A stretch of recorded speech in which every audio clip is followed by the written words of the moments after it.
This time check is brought to you by Lady's Choice Mayonnaise. Mayo have a special handaan with Lady's Choice. Ang mahugaw nga colon na makadaot sa lawas. Dakong mahinabo nga mahilo ka og sa kadangatan mag-develop ini sa colon cancer kung ato pasagdan ang large intestine. Ang hugaw nga colon ang pinakauna nga silent killer. Ang kamatayon magsugod sa colon. Mag-inom sang Super Fiber, the fast-acting colon cleansing product approved by the FDA Philippines. Ug para sa mas maayo nga resulta ubanon sa pag-inom ang Life Extension Vitamin D3 kag Super Fiber. Para sa himsog kag maayong digestion, mag-inom kada adlaw sang Super Fiber. Mapalit sa mga butika. Gusto ba ni mo kape pero ga-worry ka kay basig dili ka katog? Don't worry. Available na ni sa mga butika ang Vita D Plus Coffee Mix nga na ay vitamin D3 nga makatabang improve sa imuhang pagtug. Ang Vita D Plus Coffee Mix na may reishi mushroom ug mangosteen fruit extract. Vita D Plus Coffee Mix, may kape na ka, may vitamin D3 pa ka. Pabalik, balik, balik, balik, balik na butas. Paulit, ulit, ulit, ulit, ulit ang tagas. Itigil na, sobra na. Itigil na ang diskarteng tapal-tapal. Ilastusin mo yan, ilastusin mo yan. Tagal, tibay, tag-init o tag-ulan. Tibay na tumatagal. Yan ang Pioneer Elastosil. Tagal, tibay, tag-init o tag-ulan. Ilastosil mo yan. Biodraw Herbal Capsule. Napamatud-an ng kasaligan sud sa 25 na katuig. Biodraw Herbal Capsule. Aprobado og epektibo sa pagtabang o pagsanta sa mga nagkadaiyang balatian sama sa diabetes, high blood pressure, kidney problems, arthritis ug uban pa. Biodraw Herbal Capsule. Mapalit sa Majesty Pharmacy, Diding's Pharmacy, GV Putika, Altoras Pharmacy Bohol, Kalos Marketing Ormoc City, Roseville Drug Batulete, Lourdes Pharmacy Osamis City ug sa mga nag-unang butika. Biodraw Herbal Capsule. Kining nga oras, hatod ka nato sa Biotroph Herbal Capsules. The Wonder Food Supplement. Day andat, nganong masulubon man kanang naong nimo? Naluoy manggug ko ni Lolo Papa Rans. Mitukar na po ang iyang hubak ko gayoma. Mitaas pag yan ang iyang blood sugar. Lakaw dayon nga sa butika. Pagpalit dayon og Biotroph Herbal Capsules. Sigurado kung dako kinigi katabang para mahupay ang gipamati nga balatian sa imong lolo. Tungod kay ang Biotroph, bantugan na kaayong makaalim sa mga nagkalain-laing suliran sa panglawas. Sud na sa dugayng panahon. Papa Rans, okay na kaya kong lolo. Salamat kayo sa Biotroph Herbal Capsules. The Wonder Food Supplement. Biotroph Herbal Capsules. Mapalit sa mga butika nga naa sa inyong dapit. Pag kayo'y nabasagan, madaling remedyohan. Pagkatapos dikitan, Parang bago na naman. Pioneer Epoxy, pandikit ng kristal, kahoy at bakal. pang-repair ng radiator, Tambucho, refrigerator, martilyo, kutsilyo, gripo, araro, gero, aparador, pampatibay ng bangka, kisame, etc. Pioneer Epoxy, paborito ng bayan. Oras, gihatod kaninyo sa EXL Magkabuhay. Buhay at makulay ang buhay sa EXL Magkabuhay. This newscast is brought to you by Solmux for Kids. Ang pang-agap sa cough bago lumala. Si Gemma Libahan, diabetic ug nag-insulina. Apan, miubos ang iyang asukar sa dugo tungod sa iyang pag-inom sa Sid Panyawan Coffee Mix. As in, dako yung tabang Sid Panyawan coffee sa karon kay sige na ko padayon og inom, nagababa na gyud siya. Nibaba siya og 145 karon gani 143 na lang siya. Gemma Libahan, taga Jensan. Mag-16 ako karong June. Sid Panyawan Coffee Mix produkto gikan sa Sid Marketing Incorporated. That portion was brought to you by Tanduay Rum 5 years. Tibay ng loob, tibay Tanduay. Sa mga workaholic, epektibo ang atong Paragis Bila-Bila Herbal Coffee. Sama na lang ni Roland De La Cruz, nga taga Mati, Davao. Roland De La Cruz, sa Porok Isla, Barangay Central, Porok President.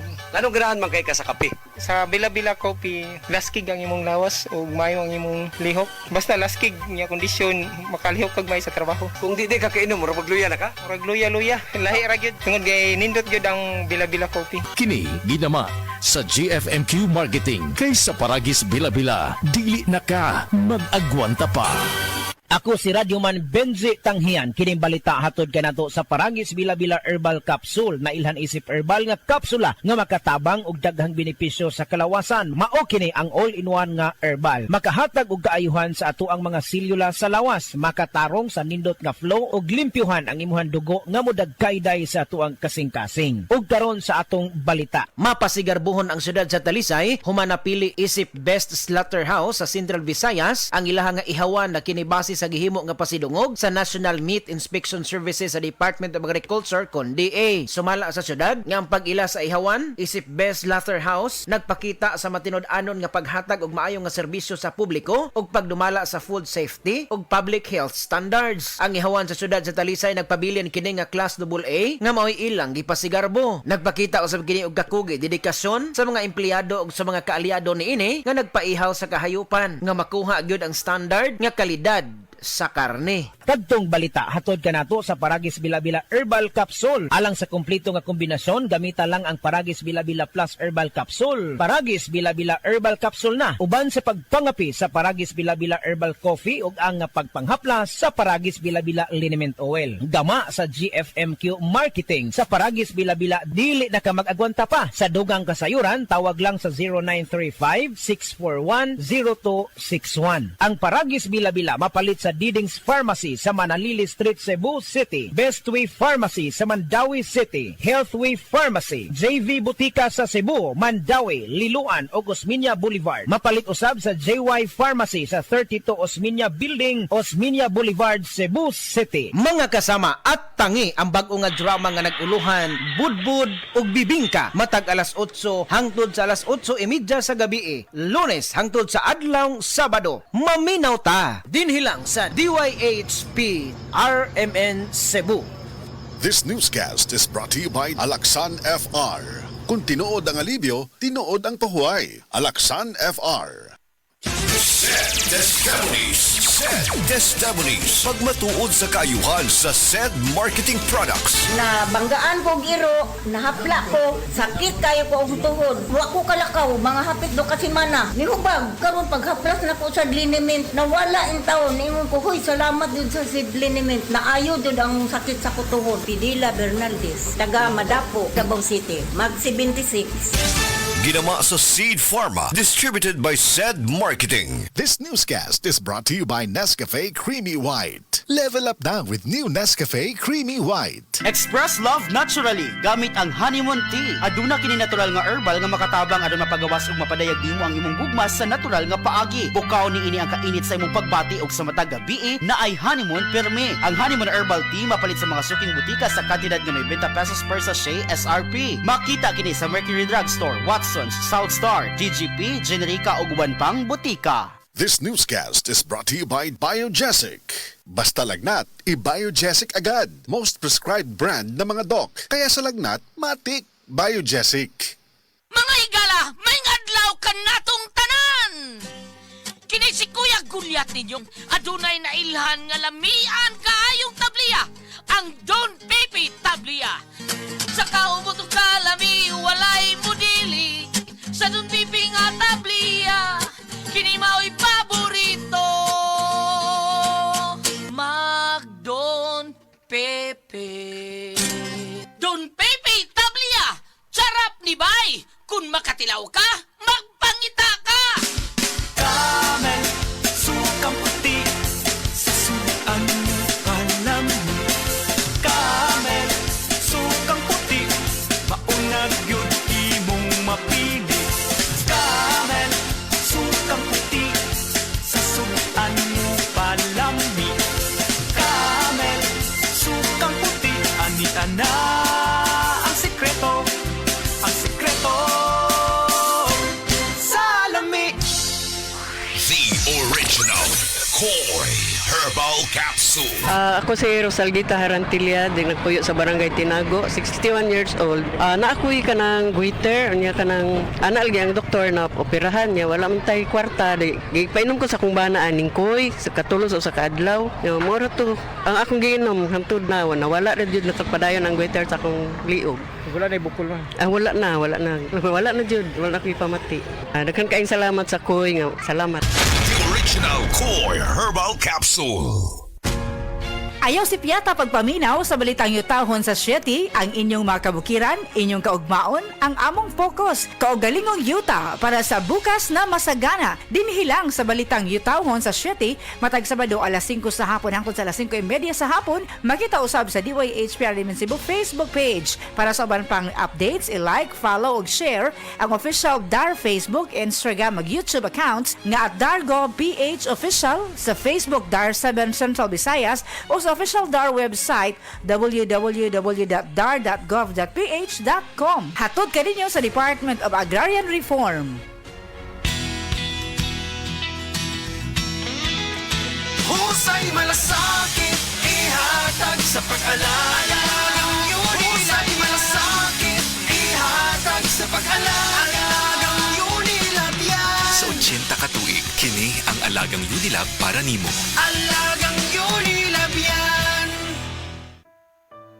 Pagbasa sa 10 kabanata ng Aklat ni Juan, ang talinhaga tungkol sa pastol, talata 1-42. Pakatandaan ninyo, ang pumapasok sa kulungan ng mga tupa nang hindi sa pinto nagdaraan kundi umaakyat sa di dapat pagdaanan ay magnanakaw at tulisan. Ang tunay na pastol ay sa pintuan nagdaraan. Pinapapasok siya ng gwardya at pinapakinggan ng mga tupa ang kanyang tinig. Tinatawag niya ang kanyang mga tupa sa kanilang pangalan at inilalabas sa kulungan. Kapag nailabas na, siya'y nangunguna sa kanila at sumusunod naman ang mga ito sapagkat kilala nila ang kanyang tinig. Hindi siya sumusunod sa iba kundi patakbong lumalayo sapagkat hindi nila kilala ang tinig ng iba. Sinabi ni Jesus, ang talinhagang ito, ngunit hindi nila nauunawaan ang ibig niyang sabihin. Kaya't muling sinabi ni Jesus, pakatandaan nyo, ako nga ang pintuang dinaraanan ng mga tupa. Ang mga nauna sa akin ay mga magnanakaw at mga tulisan, ngunit hindi sila pinapakinggan ng mga tupa. Ako ang pintuan. Ang sino mang pumapasok sa pamamagitan ko ay maliligtas. Papasok siya't lalabas at makakatagpo ng pastulan. Dumarating ang magnanakaw para lamang magnakaw, pumatay at manira. Naparito ako upang ang mga tupa ay magkaroon ng buhay, ng isang buhay na masagana at ganap. Ako ang mabuting pastol. Iniaalay ng mabuting pastol ang kanyang buhay para sa mga tupa. Ang bayaran ay tumatakas kapag may dumarating na asong gubat. Iniiwan niya mga tupa palibhas ay hindi siya pastol at hindi kanya ang mga ito. Kaya't sinusunggaban ng asong gubat ang mga ito at binubulabog. Tumatakas siya palibhas ay bayaran lamang at walang malasakit sa mga tupa. Ako nga ang mabuting pastol. Kung paanong kilala ako ng Ama at siya kilala ko, gayon din naman kilala ko ang aking mga tupa at ako'y kilala nila. At iniaalay ko ang aking buhay para sa aking mga tupa. Mayroon akong iba pang mga tupa na wala pa sa kulungang ito. Kinakailangan sila'y ipasok ko rin at papakinggan naman nila ang aking tinig. Sa gayon magiging isa na lamang ang kawan at isa ang pastol. Dahil dito'y minamahal ako ng Ama sapagkat iniaalay ko ang aking buhay upang ito'y kunin kong muli. Walang makakakuha ng aking buhay kusa ko itong ibinibigay. Mayroon akong kapangyarihang ibigay ito at kuning muli. Ito ang utos na tinanggap ko sa aking Ama. Dahil sa mga pananalitang ito, hindi na naman nagkaisa ng palagay ang mga Hudyo. Marami sa kanila nagsabi, talagang sinasapian na ito ng demonyo at nababaliw. Bakit ba kayo nakikinig sa kanya? Sinabi naman ng iba, hindi nakakapagsalita ng gano'n ng isang sinasapian ng demonyo. Nakakapagpagaling ba ng bulag ang demonyo? Taglamig na noon at kasalukuyang ipinagdiriwang sa Jerusalem ang pista ng pagtatalaga ng templo. At habang naglalakad si Jesus sa templo, sa portiko ni Solomon, pinaligiran siya ng mga Hudyo at sinabi sa kanya, hanggang kailan mo ba kami ilalagay sa alanganin? Kung ikaw nga ang Kristo, sabihin mo na ng tuwiran. At sumagot si Jesus, sinabi ko na sa inyo, ngunit ayaw ninyong maniwala. Ang mga ginagawa ko sa pangalan ng aking Ama ay nagpapatotoo tungkol sa akin. Ngunit ayaw ninyong maniwala sapagkat hindi kayo kabilang sa aking mga tupa. Nakikinig sa akin ang aking mga tupa. Nakikilala ko sila. Sumusunod sila sa akin. Binibigyan ko sila ng buhay na walang hanggan. Kailan may hindi sila mapapahamak at hindi sila maaagaw sa akin ninuman. Ang aking Ama na siyang nagbigay sa kanila, sa akin, ay lalong dakila sa lahat at hindi sila maaagaw ninuman sa aking Ama. Ako at ang Ama ay iisa. Ang mga pinuno ng mga Hudyo muling dumampot ng bato upang batuhin siya. Kaya't sinabi sa kanila ni Jesus, marami akong mabubuting gawang ipinakita sa inyo mula sa Ama. Alin ba sa mga ito ang dahilan at ako'y inyong gustong batuhin? Sumagot ang mga pinuno ng mga Hudyo, hindi dahil sa mabubuting gawa kaya ka namin babatuhin, kundi dahil sa paglapastangan mo sa Diyos, sapagkat nagpapanggap kang Diyos, bagamat tao ka lamang. Tumugon si Jesus, di ba nasusulat sa inyong kautusan? Sinabi ko, mga Diyos kayo. Mga Diyos ang tawag ng kautusan sa mga pinagkatiwalaan ng salita ng Diyos at hindi maaaring ipawalang bisa ang sinasabi ng kasulatan. Ako'y pinili at isinugo ng Ama Paano ninyo ngayon masasabing nilalapastangan ko ang Diyos? Dahil sa sinasabi kong ako ang anak ng Diyos? Kung hindi ko ginagawa ang mga pinapagawa ng aking ama, huwag niyo akong paniwalaan. Ngunit kung ang ginagawa ko ay ang mga ito, paniwalaan ninyo ang aking mga gawa kung ayaw ninyong maniwala sa akin. Sa gayon matitiyak ninyong nasa akin ang ama at ako'y nasa kanya. Kaya tinangka naman nilang dakpin si Jesus, ngunit siya'y nakaalis. Muling pumunta si Jesus sa ibayo ng Jordan sa puok na dating pinagbautismohan ni Juan. Habang naroroon siya'y maraming lumalapit sa kanya. Sinasabi nila, si Juan ay walang ginawang himala, ngunit totoo ang lahat ng sinabi niya tungkol sa taong ito. At doon, maraming sumampalataya kay Jesus. Ito ang salita ng Diyos.